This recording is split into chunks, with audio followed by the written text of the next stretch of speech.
crente que aceita previsão de taróloga, crente que faz parte da maior orgia do século, justificando que estava lá, mas não fez nada de mal, não. Tipo Sansão, que não podendo comer nada da uva, passeava entre as parreiras. E esses dias me mandaram o Instagram de um influencer cristão, perguntando-me se ele era uma boa referência, um bom espelho, uma boa pessoa para que a gente pudesse imitar. Eu entrei no Instagram do líder cristão, mas não sabia se eu estava ali no Instagram de um líder cristão, de um cristão, ou em um site adulto, porque as imagens, as fotos da mulher dele, meu Deus, mulher de pastor que se veste pior do que garota de programa de décadas passadas, roupas justíssimas, mostrando tudo, uma sensualidade que faria o povo de Sodoma e Gomorra falar o seguinte: vocês não são crente não. O que está acontecendo com as pessoas que se dizem cristãs, que se declara povo de Deus? E aqui o meu objetivo ao falar dessas pessoas não é expor ou humilhar essas pessoas. Pelo contrário, meu desejo é até que elas se arrependam e creiam em Jesus de verdade. Agora, é que essas pessoas são públicas e elas falam as suas coisas publicamente e conduzem assim as pessoas para o buraco. Sendo assim, não há outra maneira de lidar com isso a não ser de maneira pública também. E por quê? O que está acontecendo com a Crentolândia? Por que o povo está tão perdido, tão mundano? Primeiro, pastores se utilizaram de estratégias carnais por acharem que o evangelho não é o suficiente. E o resultado é que as igrejas têm atraído porcos, mas não têm regenerado pessoas. Balada gospel, carnaval gospel, o discursinho do não julgueis e apenas de amor, nada de pregação sobre arrependimento, todo tipo de estratégia para atrair o porco, mas sem exigir que ele retire a lama. E esse discurso do amor e do não julgueis tornou-se uma desculpa piedosa para não se pregar sobre arrependimento. Como disse o pregador Paul Washer, e como não há poder de Deus em nossos ministérios, nós nos utilizamos de todo tipo de estratégia carnal para manter um defunto se movendo. Sabe, meu querido, o que os jovens precisam não é de uma igreja que se identifique com eles, de uma igreja que é parecida com eles, mas de uma igreja que os confronte em seus pecados. Hoje se fala muito de fazer de judeu para ganhar o judeu e se interpreta essa passagem bíblica de Paulo de uma maneira totalmente incorreta. Fazer-me mundano para atrair os mundanos. É assim que eles veem esta passagem. Quando eu comecei a me converter, eu não me converti porque havia um grupinho de jovens, porque o povo da igreja onde eu ia era igual a mim, mas porque o poder do Evangelho e do Espírito Santo me regeneraram. Os primeiros contatos que eu tive com a fé cristã, com a Bíblia, com a igreja, com o povo de Deus, foi quando meu pai, ele já estava indo para a igreja, e uma vez ele foi fazer uma vigília apenas com senhoras. E eu fui lá, fui obrigado. Não tinha escolha. Eu era um garotinho. E eu me lembro, não havia ali naquele lugar um ambiente que tinha a ver comigo, que se identificava comigo. Mas aquelas senhoras, elas oravam com uma fé, com uma autoridade, que aquilo me tocou de uma maneira, e ali Deus já começou a mover na minha vida. E não é porque havia algo alguma estratégia marqueteira para me atrair. Não tinha nada a ver com isso, não. Era o poder de Deus mesmo ali. Depois, mais à frente, eu morava em Ubatuba, litoral norte de São Paulo, e vinha jogar aqui num time em Taubaté, no Vale do Paraíba. E aí o percurso durava ali mais ou menos uma hora e meia. E meu pai já havia se convertido, eu não. Eu tinha lá uns 12 anos, e meu pai ia ouvindo uma música do Cláudio Claro.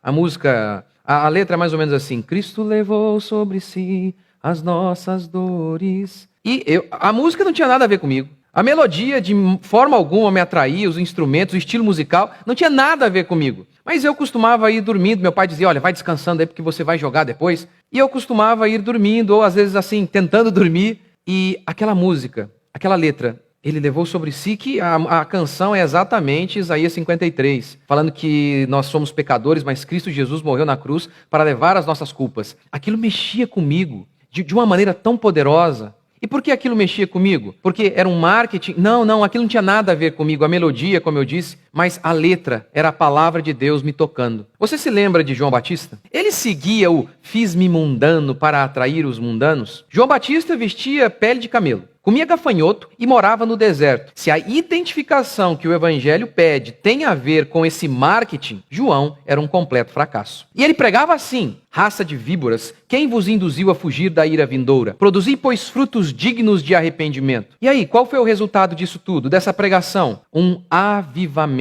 Então saíam a ter com ele Jerusalém, toda a Judéia e toda a circunvizinhança do Jordão, e eram por ele batizados no rio Jordão, confessando os seus pecados. Isso não acontece, porque também nem pode confessar pecado, nem pode falar de pecado hoje na evangelização, não é? O segundo motivo para explicar essa quantidade de crente que não é crente tem a ver com a mensagem do amor sem arrependimento, pregada por boa parte dos pastores modernos. Quando os autores dos evangelhos quiseram resumir a mensagem de Jesus em uma sentença, como eles fizeram? Depois de acompanharem o ministério de Jesus e o ouvirem de dia e de noite, eles pensaram: qual é a tônica da mensagem de Jesus? E aí os autores disseram: arrependei-vos, porque está próximo o reino dos céus. Você acha que Jesus, em sua pregação, ficava o tempo todo dizendo apenas essas palavras, arrependei-vos, porque está próximo o reino dos céus? Não! Os autores inspirados resumiram qual era a ênfase da pregação de Jesus em uma sentença. E engraçado, a ênfase não foi: a partir dali, passou Jesus a pregar e a dizer: Deus ama vocês. Sabe por que muitas pessoas têm entrado para as igrejas evangélicas, mas sem que isso resulte em muita mudança de vida? Porque a mensagem do amor sem arrependimento faz isto. Traz adesão a um grupo, mas não conversão a Cristo. Os pastores do amor, eles tratam os pecadores como se eles fossem vítimas e acreditam mesmo que a mensagem correta para atrair esses pecadores é essa mensagem de amor e de consolo sem um pingo de arrependimento. Depois, quem sabe, mais à frente a gente vai pregar sobre pecado para essas pessoas, pensam eles, e depois acabam se esquecendo. A verdade é a seguinte: pecadores não precisam de estímulo. Pecadores precisam de repreensão. Os homens estão indo para o buraco e os pastores estão com medo de adverti-los e apenas dizem: Deus ama vocês. Ele aceita vocês como vocês são. Sério, pergunta o pecador, do jeito que eu sou? Sim! E eles então continuam indo para o precipício, mas agora crendo que estão salvos, crendo que estão realmente firmes em Deus. Ou seja, no final das contas, um pregador como João Batista, ele é considerado sem amor. E os pregadores modernetes que só falam o que o povo quer ouvir, pois não querem perder a cabeça como João Batista perdeu. Eles não querem ser taxados de pessoas sem amor.